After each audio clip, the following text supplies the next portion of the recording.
Hello, everyone, and welcome to Incorporating Research, Tips for Writing Nonfiction. I'm your host, Moxie with Squibbler, and this webinar is going to be a little bit longer than usual, but just because there's so much to say about incorporating research into your work.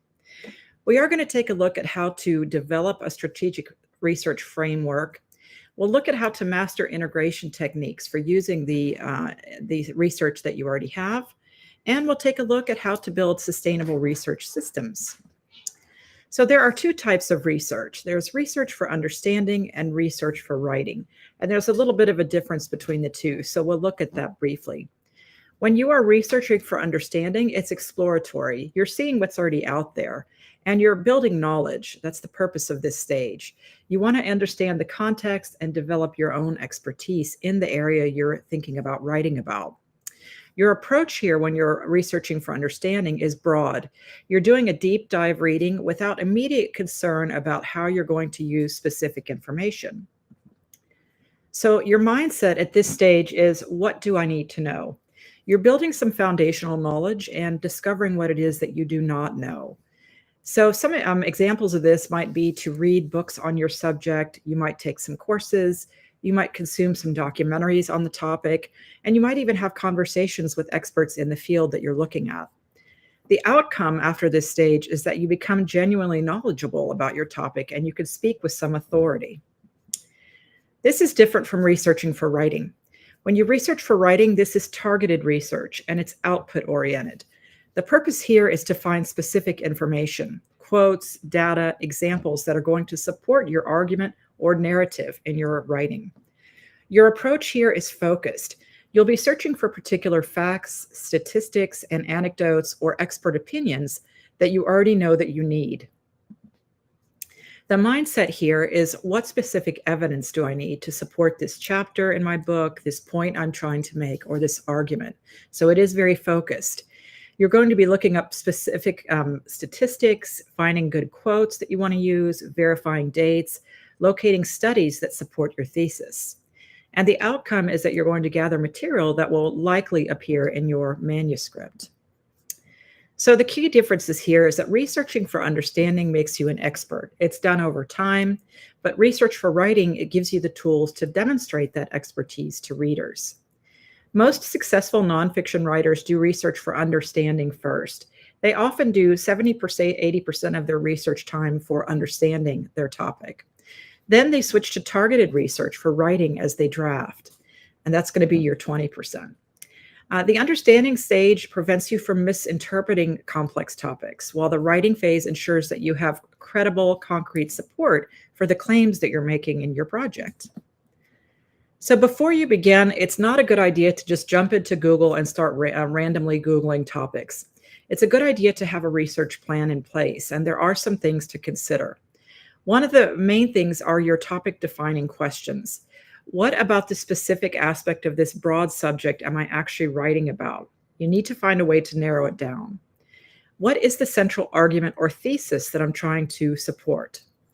And then what's my unique angle or perspective on this topic? You do need to do some of that exploratory reading to see what the conversations are out there already on the topic that you're going to be writing about. You should also think about the scope of your study and the boundary questions. So what time period am I covering? Am I looking at a specific period of time? Am I looking at a specific geographic region or population? What's included in my topic? What is exactly that I'm going to be talking about? What needs to be what I cover? And what is outside of the scope of what I'm going to be discussing? Another one of the questions you should think about as you're planning to start your research is your evidence and how you're going to support your argument. So some questions to think about at this stage are, what types of evidence am I going to need to make my case compelling? What kind of statistics and studies or data would strengthen my argument? Whose voices and expertise do I need to include? And what counter arguments do I need to address? You can't just ignore the opposite point of view. You do have to figure out how you're going to address it. Another thing to consider, of course, is your audience and your purpose. So one thing to think about is, what does my target audience already know about this topic? What misconceptions might they have coming in that I need to talk about or address? What are some questions that my readers are likely to have after they finish each chapter I've written? and what level of technical detail is appropriate. And that kind of goes with your first question here. The level of technical detail is directly related to how much your target audience already knows. There are also practical research questions. What are the 5 to 7 key subtopics I need to understand thoroughly in my discussion? Should I interview some experts in the field? And if I want to, which experts should I interview? What are some primary sources that I can look at that others may have overlooked in this discussion? And then also, you want to limit the period of time that you're looking at to modern research. So you want to think about what recent developments have changed the landscape of this topic. In other words, what are people looking at in 2025 on the topic you're writing about versus 10 years ago versus 20 years ago? So here's an example of how you could apply those questions in practice. So instead of just typing in researching climate change into Google, that's really broad. You want to narrow it down. So you might specify it to what specific behavioral changes have proven most effective for middle class families, American families, trying to reduce their carbon footprint between 2020 and 2024, and what are the psychological barriers that prevent wider adoption of these practices. Notice that this is narrowing down the research to a specific time period, 2020 to 2024, to a specific group that you're looking at, middle class American families. So it's also limiting it by geography as well. These questions are a filter, and they're going to help you recognize relevant information when you encounter it and avoid getting sidetracked by interesting but irrelevant tangents. So there is something with research known as the 80-20% rule. And this rule is that the principle that 80% of your useful information is typically going to come from just 20% of your sources. So you're going to end up doing a lot more research than things that you might include in your book. This also refers to when you should know when to stop researching and start writing, because you really can get lost in a rabbit hole of research. So you do have enough research when you can confidently discuss your topic and support your main arguments, even if there are some gaps there. You don't need to know everything at this point, just enough to write authoritatively on your specific focus. After a certain point, additional research yields increasingly marginal benefits. The last 20% of complete knowledge often requires 80% more time and effort and is therefore not worth your time. So here are some signs you've hit your 80%. You're beginning to see the same information that you're collected repeated across sources. When you're interviewing experts in the field, you can begin to anticipate what they're going to say before you interview them because you're familiar with the conversation that's going on in the topic you're talking about. The other part, a sign that you've hit your 80% is that you have solid evidence already for all of the major points you're going to discuss in the chapters of your book. And another problem here is if you're finding that new research that you're finding is adding details rather than changing your understanding of your thesis. So here are some signs that you're chasing that final 20% of what you need. You're spending hours to verify minor details. You're reading entire books for just one small fact. You may be researching tangential topics just in case, and perfectionism is preventing you from starting to write. There is a point where you have to give up on the research and get your fingers on the keyboard or your hand on a pen and start doing the writing. So the balance here is that under-researched works are less than 80%, and the problem with that is you lack credibility and confidence. You may not have enough material to support your claims. And over-research, there's a problem there too. You're over 100%. You may never finish your project if you're continually researching. So there is a rule of thumb that might help you kind of understand when you can stop researching. If you're able to outline your entire book or your article with confidence and have supporting evidence for each major section, you're likely in that sweet spot of 80%. You can always research specific gaps as you write, but you have enough foundation to begin crafting and editing your narrative. Perfect knowledge is not the goal of your research here. Just having sufficient knowledge to serve your readers effectively is, to edit your AI-generated manuscript is as well. So we will talk briefly about primary and secondary sources. These are going to be things that you're looking at. They're going to help your argument as well. Primary sources are original, firsthand materials created at the time of events or by people who directly experienced them. So it could be something like Abraham Lincoln's Gettysburg Address. That is a primary source. And it can be things like original research and data, historical documents, letters, diaries, eyewitness accounts of things and testimonies. It can be company financial statements. It can be survey results you collect. It can be interviews that you conduct yourself. It could be government records and official court transcripts and photographs from the scene or time period you're writing about. For maximum credibility, you do want to use primary sources. And this is important when you're making significant claims that could be controversial, for breaking new ground or challenging conventional wisdom, when you're writing about recent events or contemporary issues, and also to add authentic voices and personal stories. For original insight, you also want to include primary sources. You might discover some information that other people have missed. You might want to get direct quotes and specific details from experts or from other people that lived in a period you're writing about.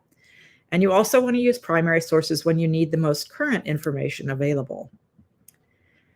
This is different from secondary sources. So in my example of the Gettysburg Address being a primary source, secondary sources could be what other people have written about the Gettysburg Address. It's not the primary text, it's the one that's secondary to it. So some of these secondary sources can be books and articles about a topic.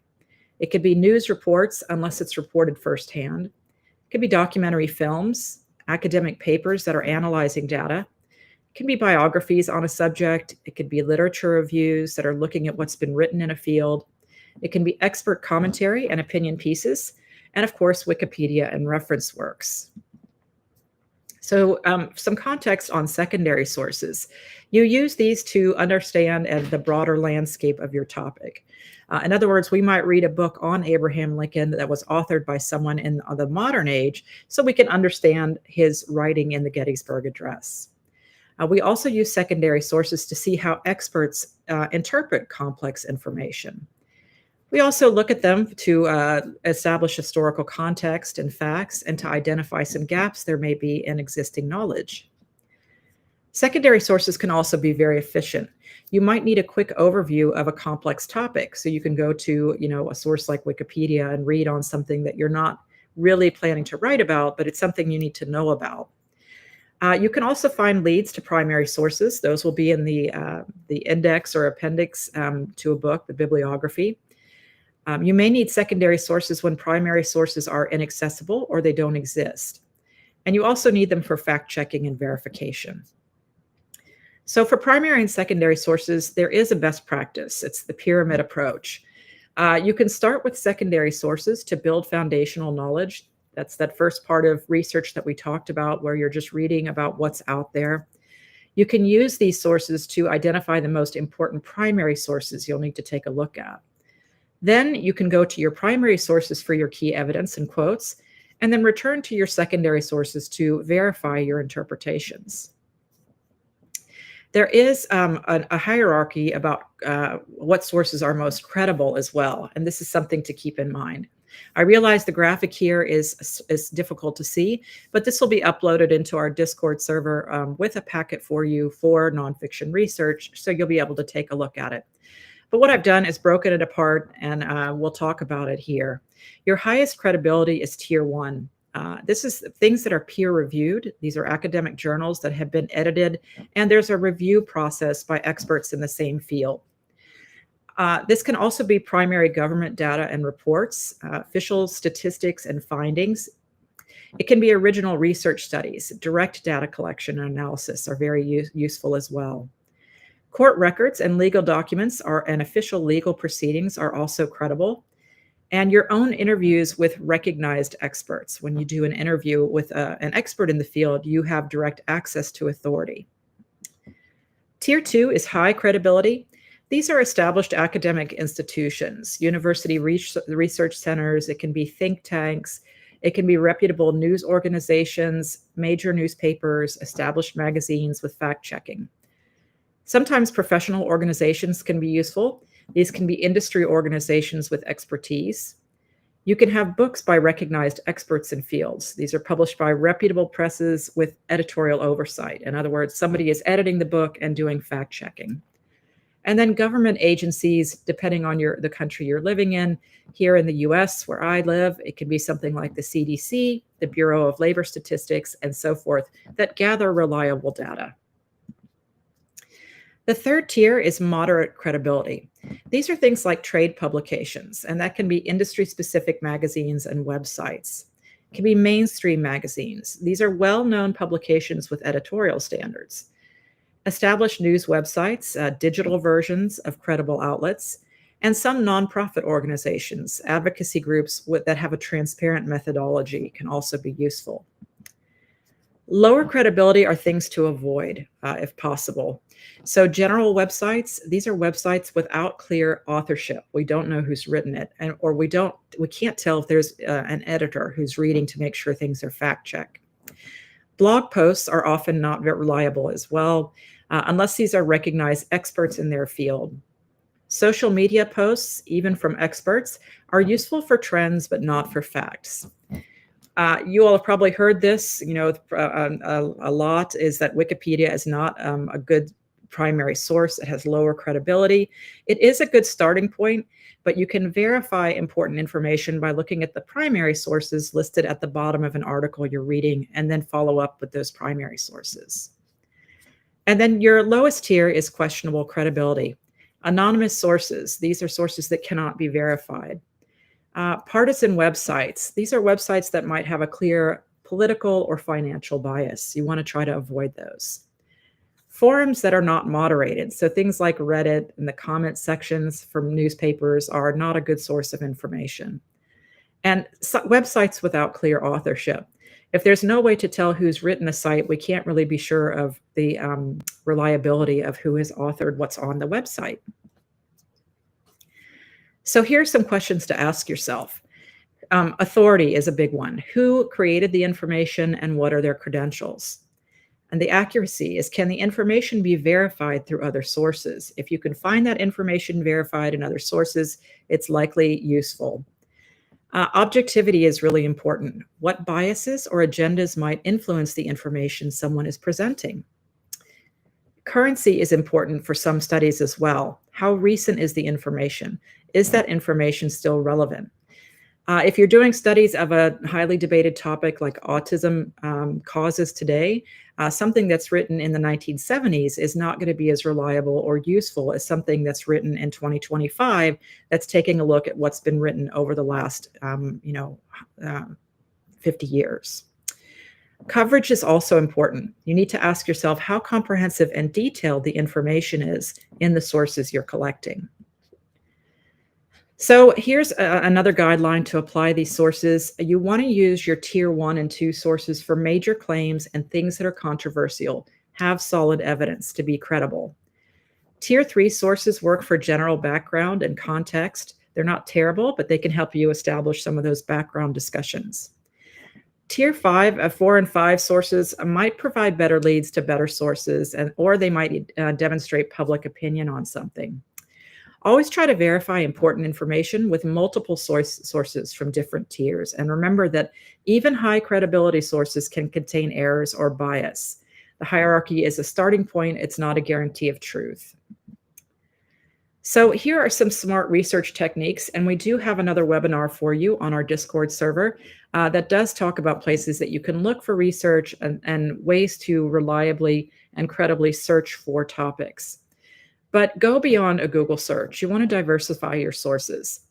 Academic databases, such as those you find in university libraries and their databases, are gold mines.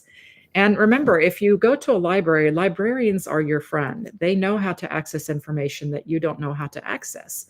So ask them for help on the topic that you're writing about. Government resources and public records are an excellent source of research. Expert interviews are really helpful as well. If you can get in touch with people who will be willing to talk to you about the topic you're writing about, that would be really helpful. And then social media and contemporary sources can be good sources sometimes, but be cautioned, those are not things that are edited as well. So there are some note-taking techniques, and we'll have some of these for you with a packet for nonfiction research when we upload this webinar to our Discord server. A lot of writers like the Cornell method. It's something that probably a lot of you who have children in high school, they're familiar with it. Teachers are familiar with it and seem to like it as well. You'll have to decide if you want to take your notes digitally or an analog handwritten form, and find a system that works for you.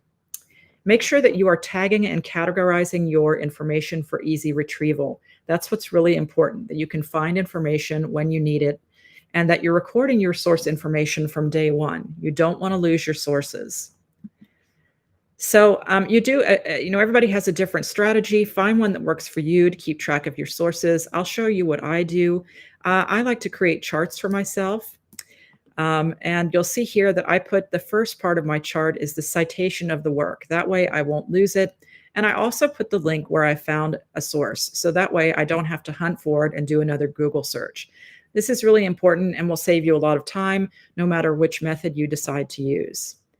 I also like to summarize articles and books that I'm reading by mentioning the key ideas, methodology of a study, and their results. I also like to talk about how this relates or departs from what I'm writing about. And then if there are useful quotes that I'm thinking about using in my own writing, I will copy the quotes and paste them here with the page numbers associated with it. And you'll see this is fairly long, and I can add as much as I want to it because it's a chart in Google Docs. This is a really good way to make sure you don't lose information. It's in Google for you. You can search for keywords if you need to, and so forth. So it is something that I like to do when I'm doing research. There are some helpful tools for you, some extensions. I find Google Keep is very helpful. These are free extensions you can find in your extensions library, either for your PC or for your Mac. And I'll show you what this looks like. It's over here on the top of my dashboard, and it will keep places that you found information for you, and then you can write notes for why it's important to you. The other one that I like is EasyBib. It will keep your citations in place for you and then generate a citation for you, a bibliography page. And you can decide which format citation that you would like, MLA, AP, APA, and so forth. So both of those I recommend, and we do have a free webinar on extensions that are compatible with Squibbler as well. You should find some way to keep notes consistently. And that's why I like using Google Docs or Sheets, but find a method that you think works for you and keep using it. So once you've gathered a lot of your information, you do need to fact check and verify it. And we do have some information about that at all. There is what we call the 3-source rule. You want to make sure you're identifying any bias in your sources and look for red flags that signal unreliable information. So the 3-source rule is that before you want to present any significant fact or claim as true, you need to verify it through at least 3 independent, credible sources. This is really important when you are writing about something that is controversial. So why 3? A single source could be wrong or biased. 2 sources might be repeating the same original error. And this is especially true the farther back you go in your research in time. 3 sources creates a pattern of reliability, and it can catch errors as well. So how do you apply it? Your sources must be independent, not just quoting each other. There should be, this is very crucial for controversial claims, statistics, or surprising material. If you cannot find 3 sources, consider whether or not the information is reliable enough to include. Sometimes primary sources, like original documents, can stand alone, so there are exceptions, though. So here's an example. So if you find a reporting that 90% of startups fail within 5 years, you want to verify that the statistics appears in government data, in academic research, and industry reports. You don't want to just take it for granted because you read it on a blog post somewhere. And identifying a bias is also extremely important. There are some things to ask yourself as you're collecting your research, and one is financial bias. Who is funding the source that you're reading?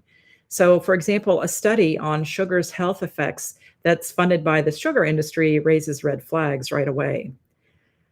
You want to look for confirmation bias. Does the source only present information that supports one viewpoint while ignoring contradicting evidence, or does it treat opposing points of views fairly?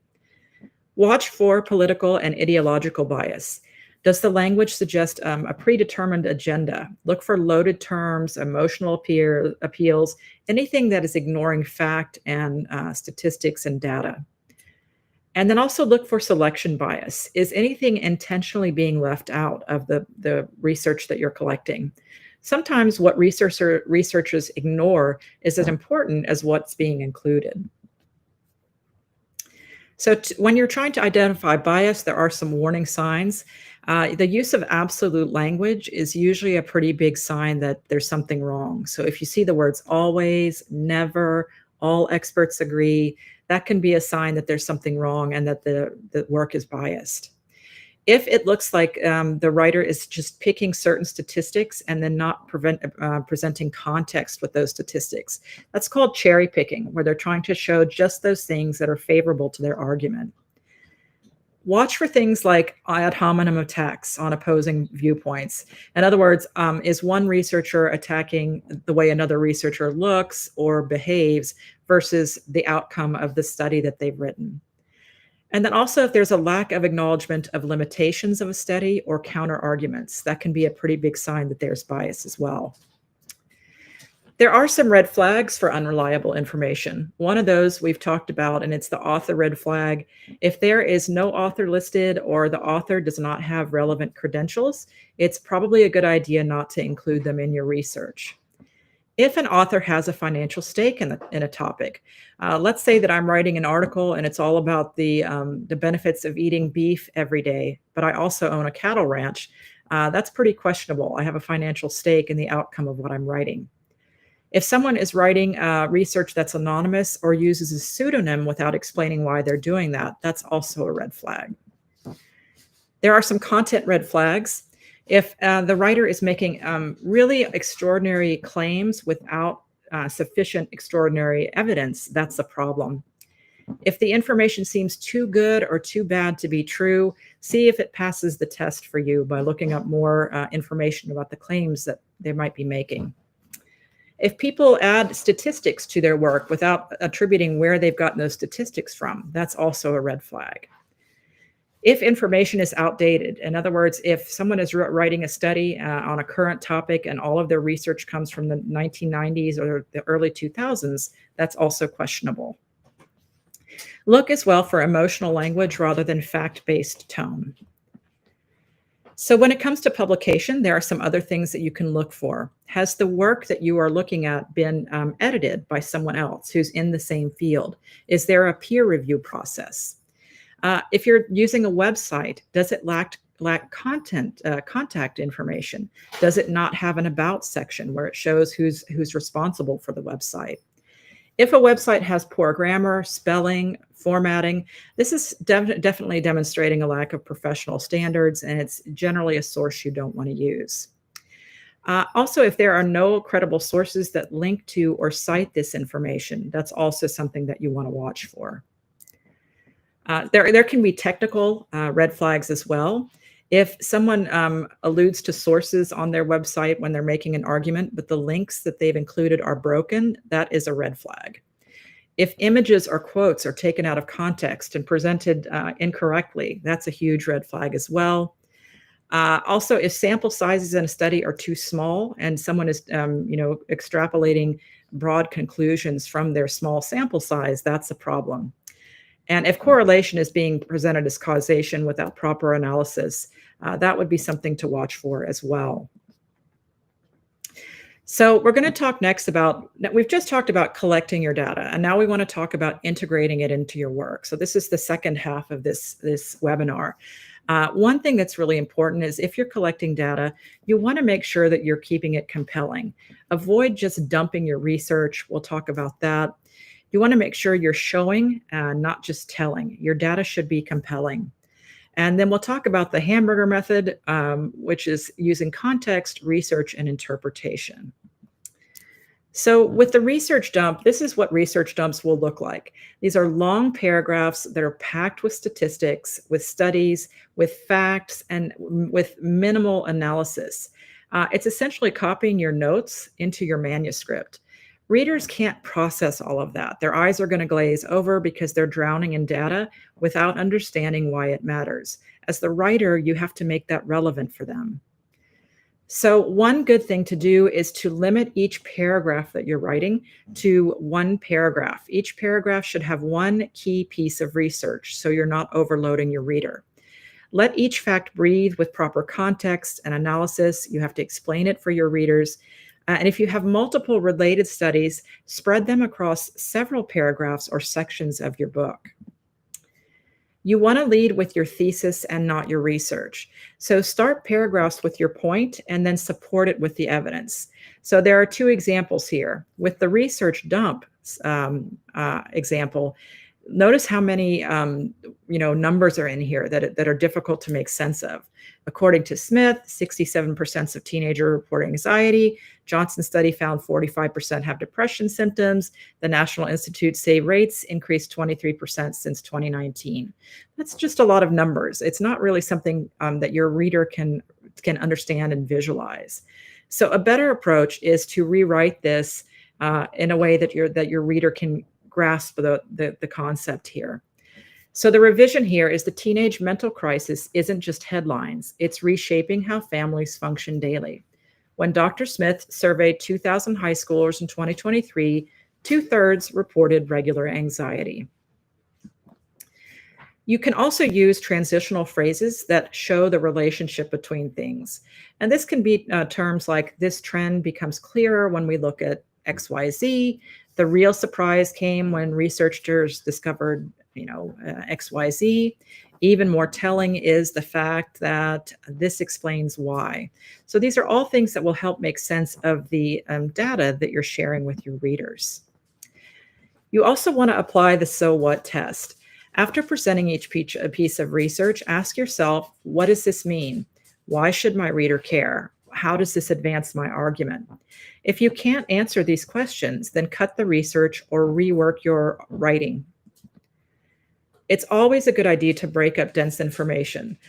Use subheadings to organize related research. That's going to help your readers make sense of those paragraphs that you have. It's also a good idea to include brief summaries. 3 patterns emerge from this data.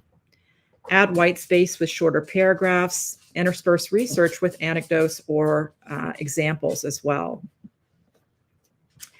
So that's to avoid the dump. The next thing we'll take a look at is showing and not telling, which is something that we usually associate with fiction or with screenwriting.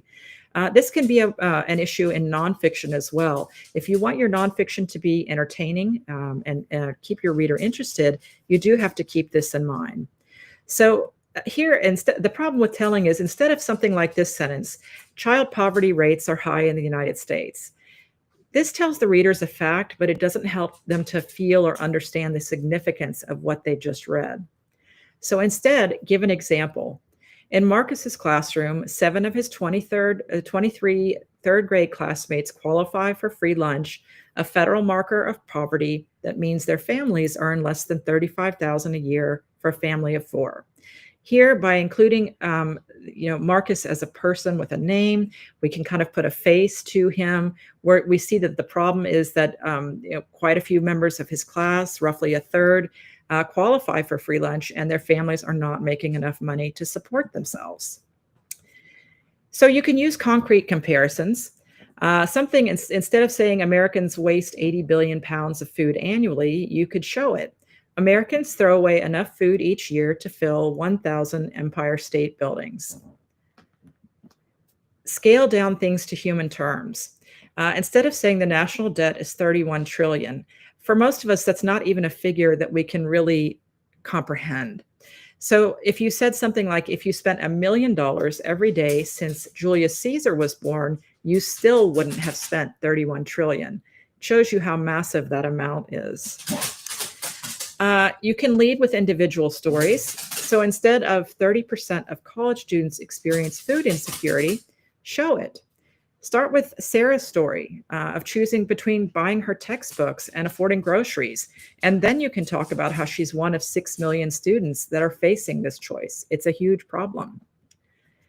Use relatable analogies to show and not tell.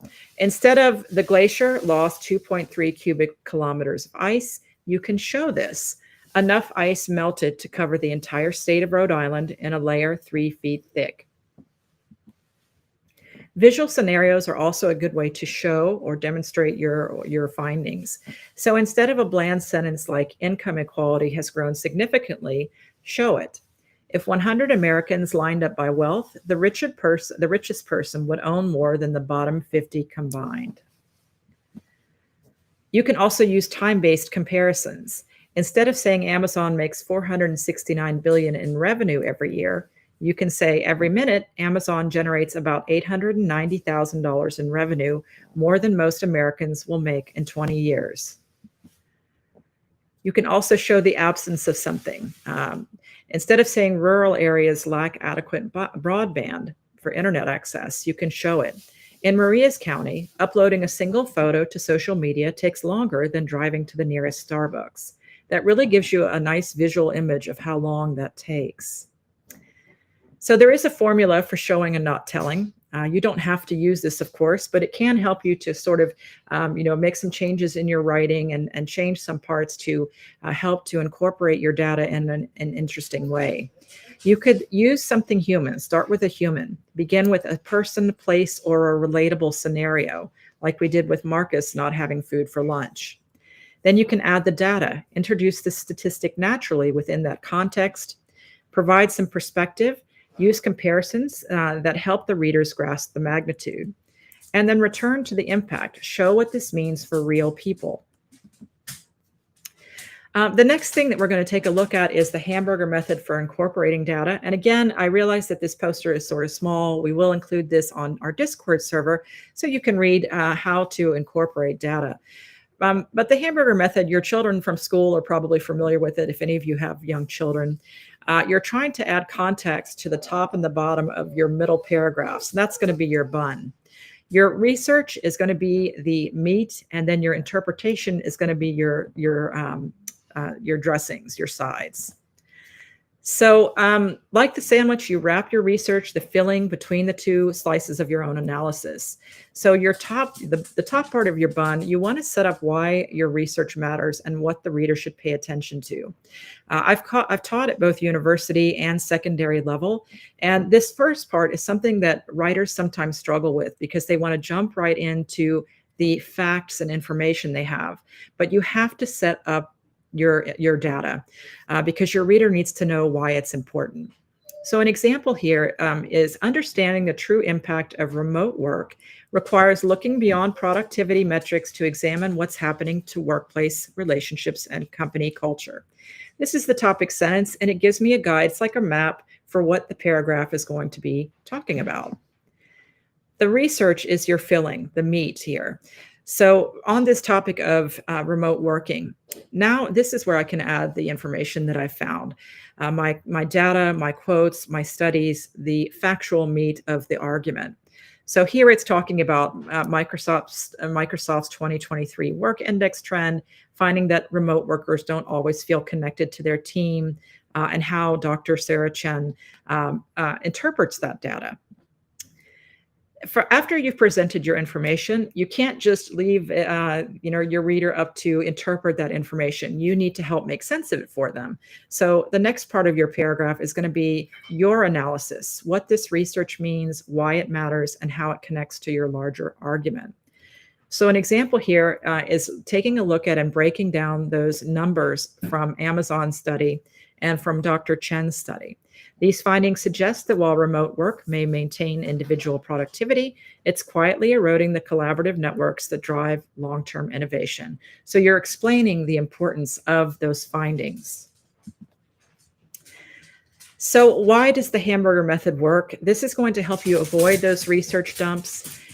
Without context, your readers won't know why they should care about the data. So you have to make that context for them. And without your interpretation, they won't know what to think about it. So you're helping to guide your reader to the understanding here. You're not just throwing information at them, you're actively helping your readers process and understand it.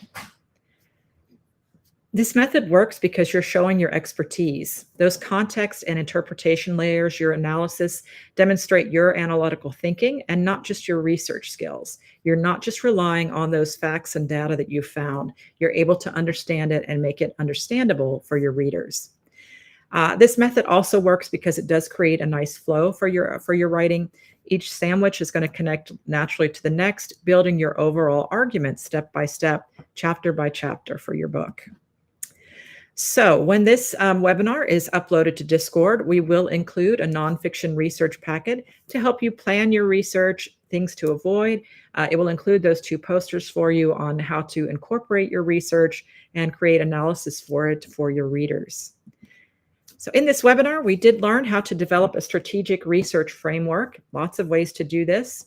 We learned some integration techniques that will help us and some sustainable research systems that we can use as we work through our books. Thank you, as always, for joining us. We love having you here, and we will see you next week. Bye, everyone.